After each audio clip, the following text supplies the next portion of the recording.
Assalamualaikum warahmatullahi wabarakatuh. Selamat datang di layanan informasi seputar SOP pelayanan surat keterangan tanah, SKGR, SKRPT, dan hibah, Kecamatan 50, Kota Pekanbaru.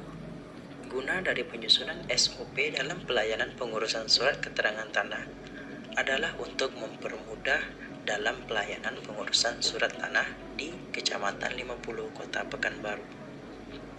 Penyusunan SOP dalam pelayanan pengurusan surat keterangan tanah, SKGR, SKRPT, dan hibah didasarkan pada Peraturan Daerah Nomor 3 Tahun 2008 tentang penyelenggaraan administrasi kependudukan, kemudian Peraturan Daerah Kota Pekanbaru Nomor 4 Tahun 2016 tentang pemekaran kelurahan sekota Pekanbaru, kemudian Peraturan Wali Kota Pekanbaru Nomor 120 Tahun 2016 tentang kedudukan, susunan organisasi, tugas dan fungsi serta tata kerja kecamatan IPA di lingkungan pemerintah Kota Pekanbaru.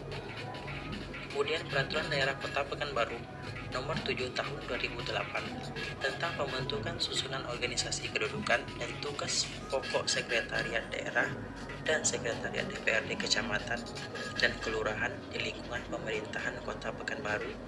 Kemudian Peraturan Wali Kota Pekanbaru Nomor 233 Tahun 2020 tentang kedudukan, susunan organisasi, tugas dan fungsi serta tata kerja kecamatan di lingkungan pemerintah Kota Pekanbaru.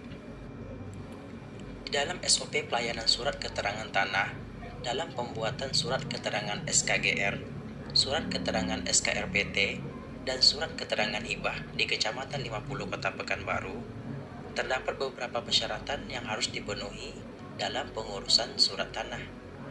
Yang pertama yaitu surat tanah asli atau fotokopi surat tanah dasar atau yang disebut alas hak. Syarat yang kedua yaitu fotokopi KTP asli, baik itu fotokopi penjual dan fotokopi KTP pembeli. Syarat yang ketiga yaitu melampirkan surat ahli waris bagi yang telah meninggal dunia. Adapun alur pelayanan dalam SOP pengurusan surat tanah di Kecamatan 50 Kota Pekanbaru. Yang pertama yaitu pemohon mengajukan permohonan membuat surat tanah ke RT RW dengan membawa berkas permohonan. Yang kedua, Ketua RT RW membuat surat pengantar kemudian diserahkan kepada pemohon untuk dibawa ke kelurahan. Yang ketiga, petugas kelurahan menerima berkas permohonan, melakukan verifikasi atau keabsahan dan validasi data. Jika data kurang lengkap, akan dikembalikan kepada pemohon. Jika data lengkap, kemudian pengambilan jadwal pengukuran dan mengecek ke lapangan terhadap tanah yang akan dibuat surat. Keempat, kasih atau seksi pemerintahan mengkoreksi kelengkapan surat dan turun lapangan yang dihadiri oleh RT RW. Setelah itu, dilakukan pengetikan surat dan serta menyiapkan materai untuk ditandatangani dan dicek dengan paraf oleh kasih pemerintahan dan sekretaris lurah di kelurahan. Yang kelima, setelah dilakukan koreksi oleh kasih dan seklur dan dibukukan di buku registrasi tanah di kelurahan, setelah lurah menandatangani surat permohonan dan pembuatan surat tanah, kemudian diserahkan kepada kasih permintaan dan dikembalikan kepada pemohon untuk dibawa ke kecamatan.